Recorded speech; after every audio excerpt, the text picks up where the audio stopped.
Welcome to the Jordan Maxwell Files. Please check Jordan Maxwell books, The Reptilians, on Amazon.com. An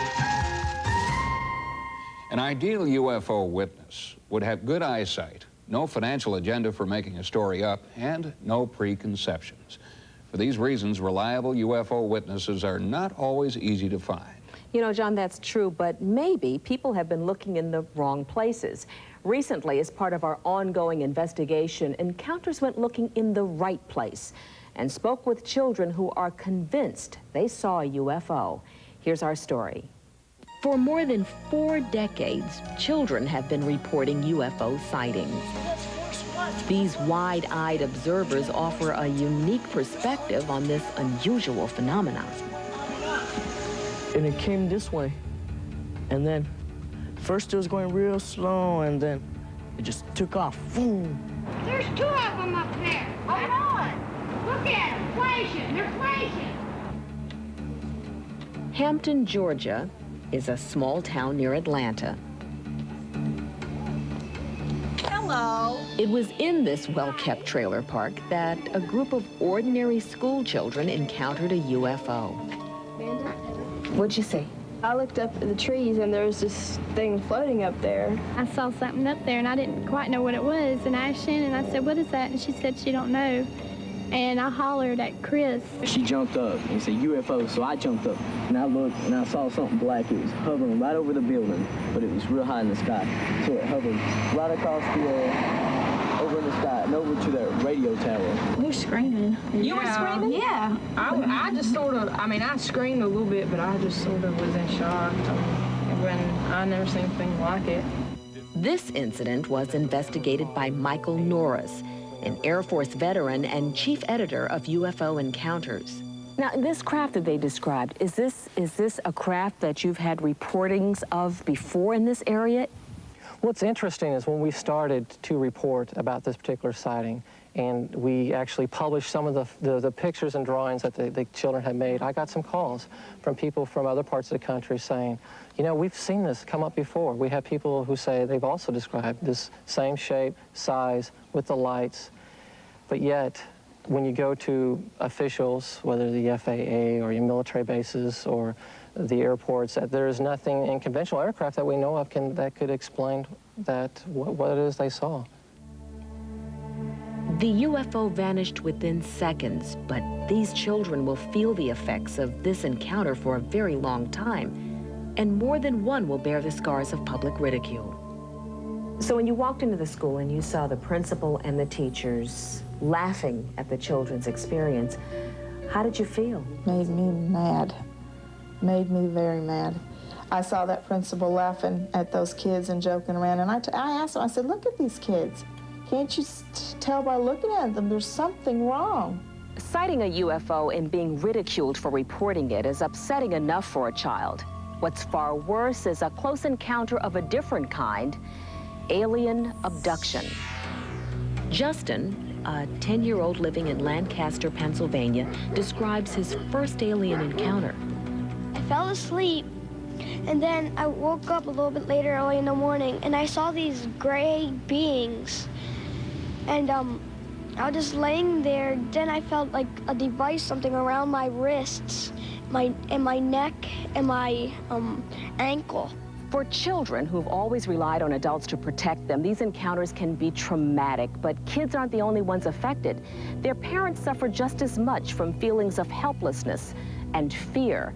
Having your child abducted is terrifying no matter who or what is doing it. It's like any other abduction, If some man or some guy with a ski mask would come in your house and take your child, the only difference between your child and mine is mine comes back. When we come back, the terrifying stories of children who are convinced they have been abducted by aliens. Stay with us. And are convinced they have seen UFOs. And a few of these witnesses also believe they have been abducted by aliens. Author Bud Hopkins was one of the first researchers to investigate the abduction phenomenon, and he believes these children are among the most credible witnesses he has ever interviewed. From the Midwest to New York, These stories of alien visitations are strikingly similar.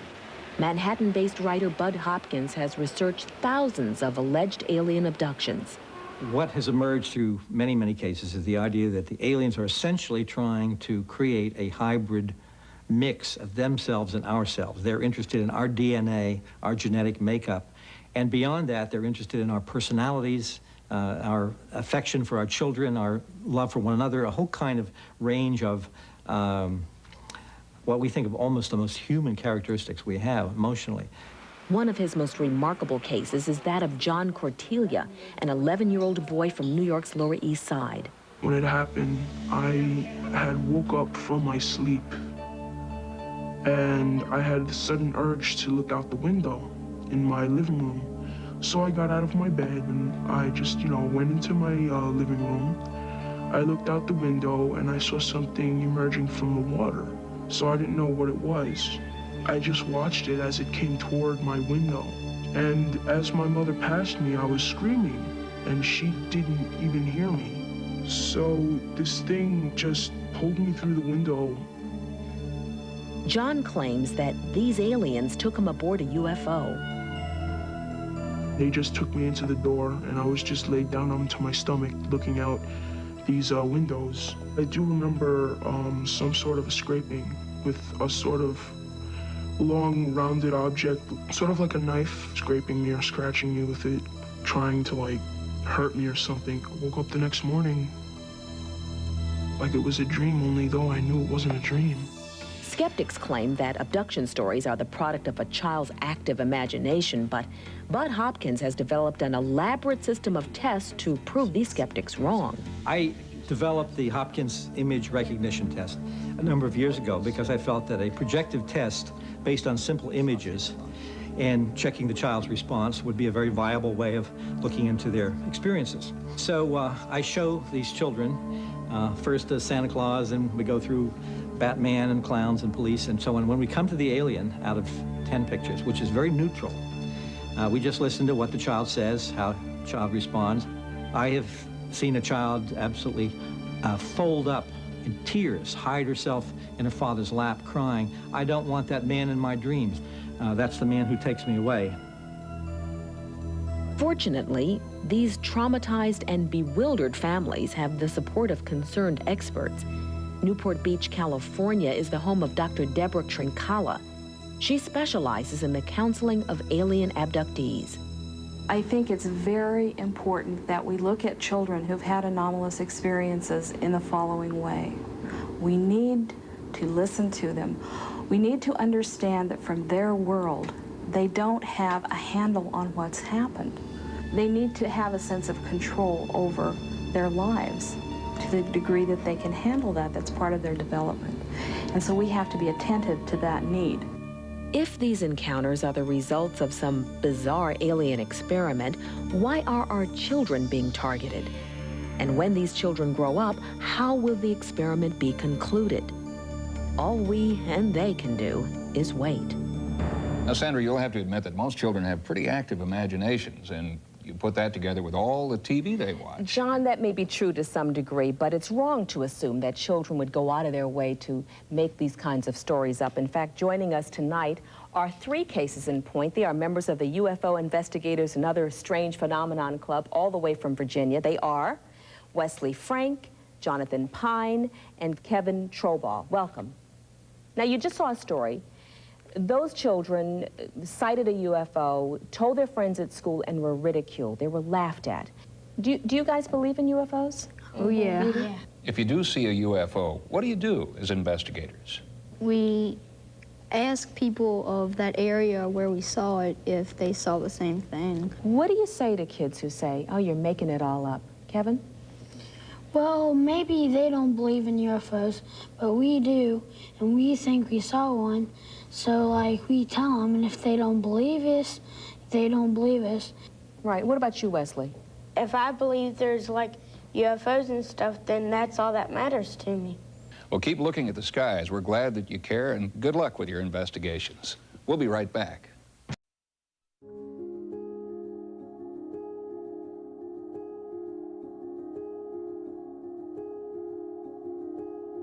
Welcome to the Jordan Maxwell Files. Please check Jordan Maxwell books, The Reptilians, on Amazon.com.